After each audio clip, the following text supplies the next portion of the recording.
Alright, so now we're going to talk about how we can calculate the cross entropy error in code. If you want to look at this code without coding along, you can go to github.com/lazyprogrammer/machine_learning/examples and look for a logistic regression class. We're going to be looking at the file logistic2.py.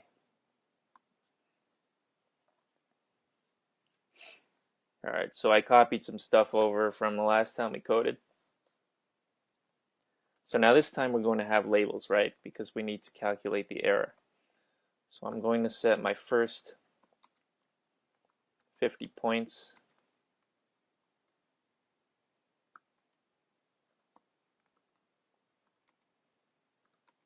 to be centered at x equals -2 and y equals -2. So I can just do that by creating a matrix of ones and multiplying that by -2. I can do the same thing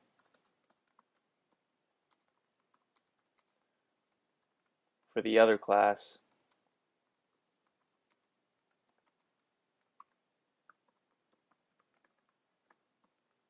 except I'm going to center that data at +2, +2.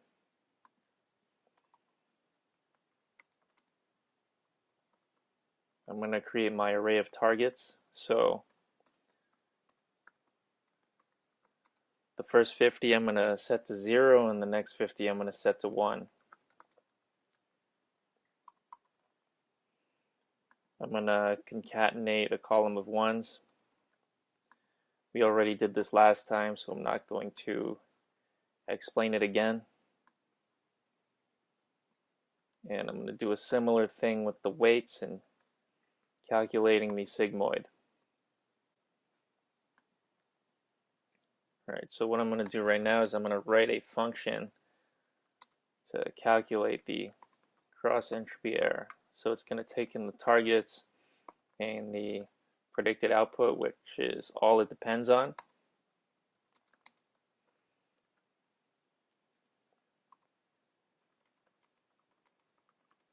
And I'm just going to sum over each individual cross entropy error for each sample.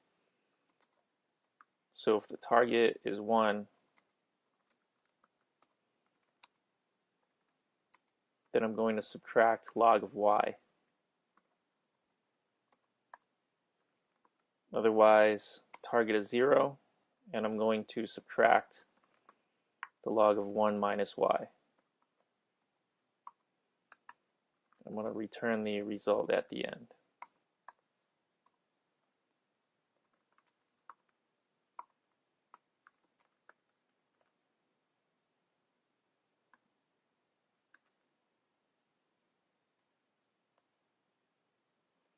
So let's try to run this code.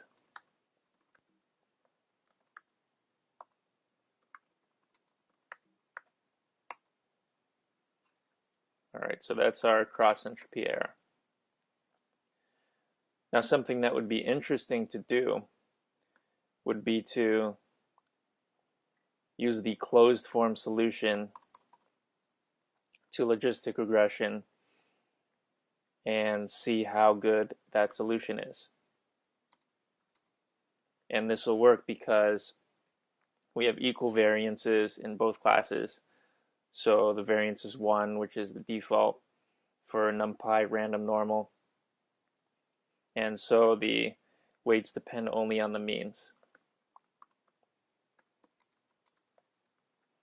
I would encourage you to run through the calculation to see how we get 0, 4, 4. So the bias is 0 and both weights are 4.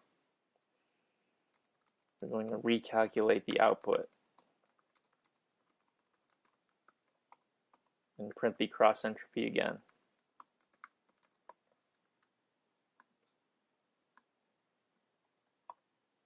Alright, so you can see our cross entropy error is a lot lower